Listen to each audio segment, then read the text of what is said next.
Hello, this is Mahesh, working as an assistant professor of English in Sakti College of Arts and Science for Women. Today, we are going to see about Robert Frost's poetry, Stopping by Woods on a Snowy Evening. Robert Frost had written Stopping by Woods on a Snowy Evening by the year 1922. He is a beloved poet and he liked to write about nature and the New England landscape. He was born in San Francisco but spent most of his years in snowy places like Massachusetts and New Hampshire. He also loved to inject everyday colloquial speech into his poems. He was big on sounds, often talking about how the sounds of words carry more meaning than the words themselves.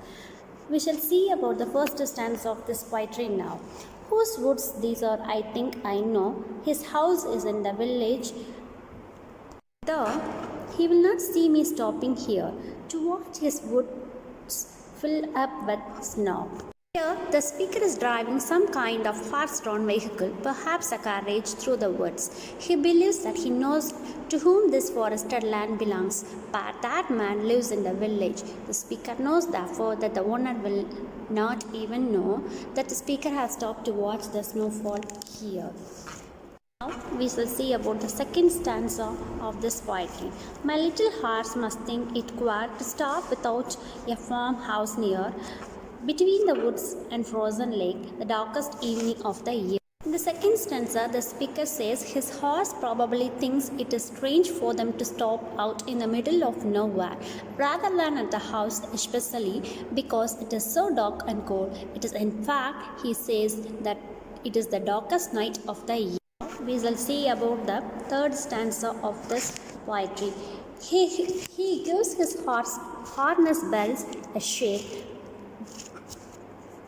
as if there is some mistake. The only other sounds sweep of easy wind and downy flake. In the third stanza, the speaker says the horse shakes its harness, jingling its bells as if the driver has made some kind of mistake in stopping. The wind also softly blowing the downy flakes of snow. It is the only sound there.